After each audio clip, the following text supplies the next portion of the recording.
How do you feel about where the team's at after this week? You mapped this out.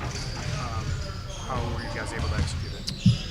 I feel good about where the team is at. I feel good about how we were able to execute this week and what we wanted to get done. I know the guys have expressed that they just want to get back to playing basketball.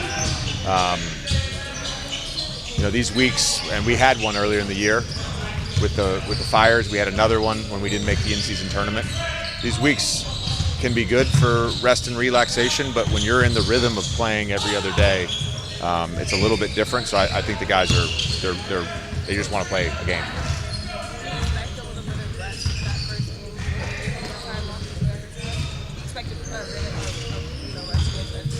No, they'll be good. KJ, you mentioned that Luka feels like nobody can guard him. You talked about this a bit on the podcast with LeBron in the past, but when you were in that position, getting switched on to a Luka or a LeBron back in your playing days, can you describe emotionally what that felt like in that moment when you were on the island with one of those guys? Well, first of all, I think I said it as a joke because every great player, and frankly, most irrational players, which half the NBA are, thinks that no one can guard them. I thought no one could guard me, and I was a 16-point-a-game scorer at my best. So that's every good player thinks that no one can guard them. There was no emotions to it. Just get a stop. I mean, I've spent a lot of my career guarding primary scorers. Maybe at the end, it was basically let's hard foul the fuck out of this guy so I can get off of him. Maybe it's my second foul. Get subbed out, all good. DJ, obviously you spent 15 years in the league as a player, but you talked about at the beginning of the year, it's different. It was first time coaching a game. Now this is your first playoff game. Is there any difference compared to what you did all year with this team? No, because again, I think our team, our staff, myself, we operate out of doing what we can control, and we have a good system in place for how we prepare. We have a good system in place for in-game stuff. I get a little juice before every game. I'll have some extra juice probably tomorrow, but that'll be it. JJ, there are teams that every team that's left believes that they can win the title, but they're the teams that really, really believe it. As this year's gone on, it's become pretty clear that LeBron believes that there's an opportunity with this team. What have you seen from him as that belief is sort of cemented? I mean, the belief's there, and you're correct in your assessment that it's evolved into where it's at right now on this state. I think that LeBron's confidence, belief in himself, in his teammates, when that's there, it empowers the group even more. And so if the rest of the guys believe it and LeBron believes it, that really strengthens that resolve and feeling. That stretch after the Fires, you poured a lot into minus the San Antonio, but really poured a lot into you guys defensively. And what was the effect that had on the group in terms of this identity that you guys are able to build? Yeah, I mean, look, we've had to alter some defensive stuff and offensive stuff throughout the season. I think that's what you have to do as a coach and a coaching staff, is you adapt to your players and you adapt to the situation.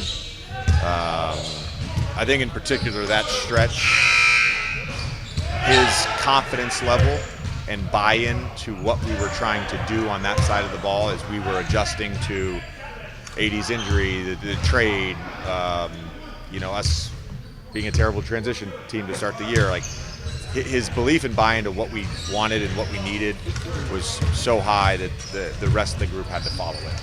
On the opposite end of the coin, you struggled mightily in that game in Minnesota in December. Obviously, the Miami loss followed. You spoke several times about the discussions that occurred after the Miami loss. Is he any semblance of that same player? Have you kind of figured out what he was going through, what the team was going through back at that stage of the season that Minnesota lost? Why would you bring that up?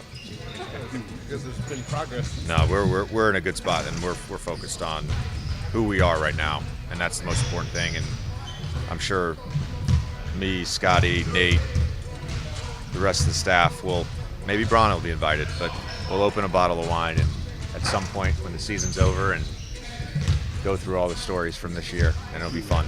JJ, guys have said that you're really different as a player and as a coach. Is that just something? How so? I don't know. I'm curious your point of view on that. Is that something you put thought into, or is that just by osmosis with rules? I don't think I'm different. I think I was different as a player when I was a rookie versus my 9th year versus my 12th year versus my 15th year. I think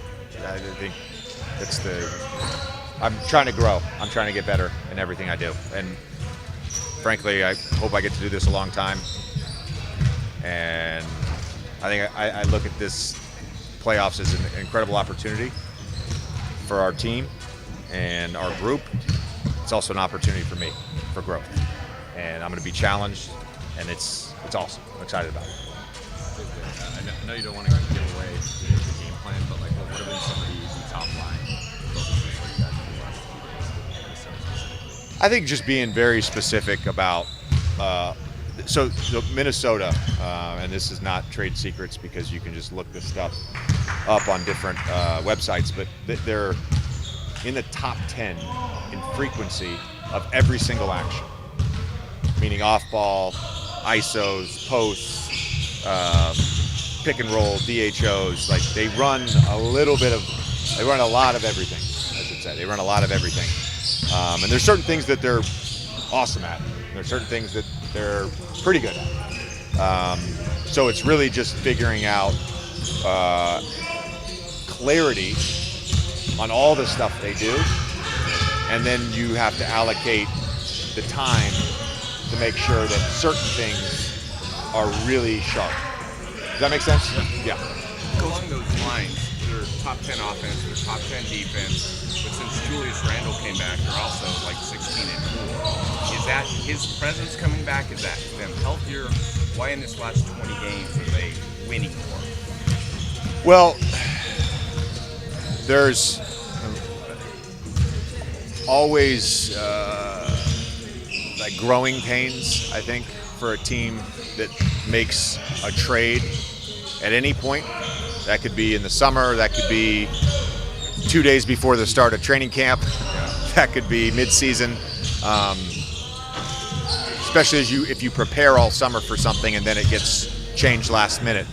I think that takes time, and so that's kind of how I view their early season. And then Dante and Julius were hurt for a good stretch there for about 13 games. This is the actualized version of who they are. Like, this is who they are. They're one of the best teams in basketball. The top 10 offense, top 10 defense, it's a credit to their players, it's a credit to their coaching staff.